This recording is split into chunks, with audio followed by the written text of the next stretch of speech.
اللهم صل على محمد وعلى آل محمد واصحاب محمد وازواج محمد وامت محمد اجمعین الی یوم الدین۔ آج کے دن ہم نے جس ٹاپک کو سمجھنا ہے وہ ٹاپک اتنا کچھ سینسٹیو ہے نا کہ میں یقین کروں کہ اس ٹاپک کی طرف جب میں خود بھی آتا تھا نا، جب میں حالانکہ ابھی تک میں اپنے آپ کو یہ مانتا ہوں کہ ہم اللہ تعالیٰ کے گناہ گار بندے ہیں، اللہ تعالیٰ رسول اللہ صلی اللہ علیہ وسلم کے صدقے تمام مسلمانوں کو ہدایت کے اوپر جمع کر دے۔ جب میں بہت ہی زیادہ گناہ گار بلکہ شیطان بنا ہوا تھا، اور جو میری زندگی کے اندر سب سے زیادہ گھٹیا میری زندگی گزری ہے اب سے پہلے جو میں زندگی گزار رہا تھا، میں اس کو بہت زیادہ غلط سمجھتا ہوں، میں بہت زیادہ گناہوں میں پڑا ہوا تھا۔ جیسے ہی میں نے توبہ کی طرف آنے کی کوشش کی ہمیشہ، تو میں اس وجہ سے کن وجوہات کی وجہ سے توبہ کے اوپر قائم نہیں ہوتا تھا۔ اور ہر مسلمان جب توبہ کرتا ہے تو اس کی توبہ قبول کیوں نہیں ہوتی، اور وہ توبہ ایکچوئل میں توبہ کیوں نہیں ہوتی، یہ چیز میں آج کلیئر کروں گا کہ توبہ کس صورت میں قبول ہو جاتی ہے۔ اس بات کا آپ اسی حد تک یقین کر سکتے ہیں۔ دیکھیں، جب ہم توبہ کرتے ہیں اس وقت کیا غلطیاں کرتے ہیں۔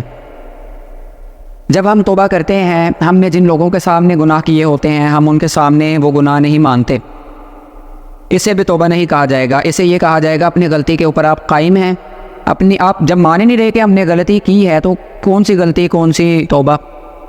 غلطی کی توبہ ہوتی ہے نا۔ تو جب آپ مانیں گے ہی نہیں کہ یہ میں نے غلطی کی تھی، تو آپ یہ کون سی توبہ؟ اول تو وہ توبہ ہے ہی نہیں، اور اگر ہے بھی تو آپ کو پہلے اپنی غلطی ماننا ہوگی۔ اور پھر جب ہم توبہ مانگ رہے ہوتے ہیں تو ہم توبہ کے وقت ہمارے ذہن میں چلنے والی چیزیں کہ یار کبھی کبھی یہ گناہ اگر سرزد ہو گیا، کانفیڈنٹ ہو کر توبہ مانگے، اللہ تعالیٰ آپ کی توبہ قبول بھی فرمائے گا اور آگے سے اس چیز کو آپ سے دور بھی فرما دے گا۔ اللہ تعالیٰ انسان کے گمان کے نزدیک ہوتا ہے، اللہ تعالیٰ انسان کو وہ چیز عطا کر دیتا ہے جس چیز کا وہ گمان اور کوشش کرتا ہے۔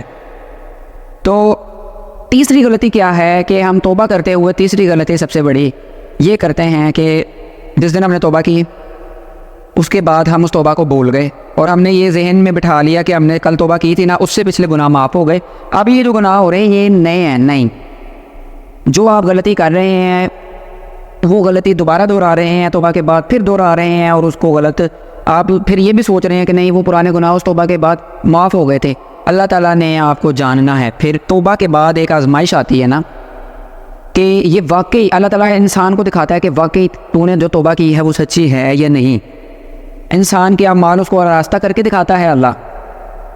تو جب آپ ان تینوں چیزوں کو سمجھ جائیں گے، آپ کو پتہ لگ جائے گا میری توبہ اوتھینٹک ہے۔ توبہ کا اتنا بڑا فائدہ ہے کہ میں کہتا ہوں کہ اللہ تعالیٰ، انسان تو آپ کو پتہ ہے کہ غلطیوں کا پتلا ہے، لیکن جو انسان توبہ کرتا ہے، اپنی غلطیوں کا اعتراف کرتا ہے، اللہ کے حضور عاجزی دکھاتا ہے، جھکتا ہے، اللہ تعالیٰ کو اتنی پسند ہے عاجزی، اللہ تعالیٰ کو اتنی پسند ہے محبت، اللہ تعالیٰ کو اتنی، آپ دیکھیں نا کہ اللہ تعالیٰ نے ہمارے ساتھ کتنے احسان کیے، کتنی بھلائیاں کی، کتنی نعمتیں دی، حالانکہ میں یہ سمجھتا ہوں کہ ہم اس لائق نہیں۔ پیغمبر اور اولیاء کرام اور نیک بندوں کے علاوہ، یعنی کہ دنیا کے اندر کثرت سے گناہ گار ہیں، اور دنیا کے اندر جو نیک لوگ ہیں وہ بہت ہی کم گزرے ہیں، اور بہت ہی موجودہ دور میں بھی کم ہیں نیک لوگ۔ تو بروں کو بھی اللہ تعالیٰ نے سارا رزق آپ کی طرف پہنچ رہا ہے۔ انگریزوں کے پاس بھی رزق ہے، انگریزوں کے پاس تو کمی کوئی نہیں، محنت کی وجہ سے اللہ تعالیٰ نے دنیا کو بقدر ایفرٹ بنایا ہے، جو ایفرٹ کر رہا ہے اس کو اللہ تعالیٰ دے رہا ہے، اور کھانا ساری انسانیت کو پہنچ جاتا ہے۔ رات کو ہم گناہ کرتے ہیں، شرابیں پینی، یعنی کہ معاشرے کے اندر کیا ہو رہا ہے کہ شرابیں پینی ساری رات جھوٹ بولنے، ساری رات لوگوں کا دل دکھانا، صبح اٹھے اور استغفر اللہ پڑھی فجر کے بعد، اور اپنے آپ کو سمجھ لیا کہ اب ہم سرخ رو ہیں اللہ کی بارگاہ میں۔ لیکن وہی نماز پڑھ کے آپ جب مسجد سے منافقت کر کے نکل رہے ہوتے ہیں کہ آپ کے ذہن میں آپ کو پھر پتہ ہے کہ رات کو میں پھر پی سکتا ہوں شراب، پکی توبہ آپ مسجد میں پھر بھی نہیں کرتے، اس کے باوجود اللہ تعالیٰ آپ کو رزق پہنچاتا ہے۔ تو یہ اللہ کا احسان نہیں؟ اللہ کے بہت سارے احسان ہیں، اگر کوئی سمجھے ان چیزوں کو۔